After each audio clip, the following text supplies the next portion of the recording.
રાજકોટથી સમાચાર ગોંડલ રોડ પર જાહેરમાં મારામારીને અંજામ। બે પુરુષ અને એક મહિલા વચ્ચે મારામારી થઈ। પાઇપ વડે જાહેરમાં મારામારી કરાઈ। મારામારીનો વિડીયો સોશિયલ મીડિયામાં વાયરલ થયો છે। મારામારીનું કારણ હજુ જાણી નથી શકાયું। બે પુરુષ અને એક મહિલા વચ્ચે આ બબાલ થઈ હતી। મારામારીમાં આખી ઘટના પરિણમી પાઇપ વડે જાહેરમાં મારામારી થઈ છે। આ વિડીયો જે અત્યારે સોશિયલ મીડિયામાં વાયરલ થયો છે। મારામારીનું કારણ હજુ સુધી જાણી નથી શકાયું, પરંતુ આસપાસ જે ભીડ એકત્રિત થઈ હતી તેમાંથી એક વ્યક્તિએ તેનો વિડીયો ઉતાર્યો। કઈ રીતે આ ઝપાઝપી થઈ, મારામારી થઈ તેના દ્રશ્યો આપ જુઓ।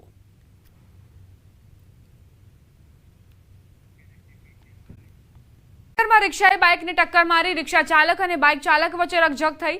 બેફામ રીતે ચાલક રિક્ષા ચલાવતો હોવાના આરોપ છે। મહિલા પણ રિક્ષાની અડફેટે આવતા બચી ગઈ। મોડી રાત્રે બબાલ થતા સ્થાનિકો એકત્રિત થયા। રિક્ષા ચાલક નશાની હાલતમાં હોવાનું સામે આવ્યું।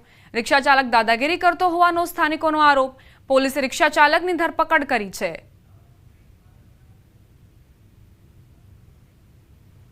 રિક્ષા અને બાઇક વચ્ચે આ બબાલ થઈ છે। અકસ્માત સર્જાયા બાદ એવો આરોપ મૂકવામાં આવ્યો છે કે રિક્ષા ચાલક નશામાં હતો અને સાથે જ તે ઝડપથી આ રિક્ષા હંકારી રહ્યો હતો, જેના કારણે એક મહિલા પણ અડફેટે આવતા બચી ગયા છે। રિક્ષા ચાલક કઈ રીતે દાદાગીરી કરતો હતો તેના પણ દ્રશ્યો જુઓ। મોડી રાત્રે આ બબાલ થઈ હતી, જે બાદ સ્થાનિકો એકત્રિત થયા હતા અને વચ્ચે પડીને મામલો શાંત પાડ્યો હતો। રાજકોટથી પ્રાપ્ત થઈ રહ્યા છે લાખાજી રાજ અને ધર્મેન્દ્રસિંહ રોડ પરની બજારમાં બબાલ। મનપાના વિજિલન્સ સ્ટાફ અને વેપારીઓ વચ્ચે બોલાચાલી।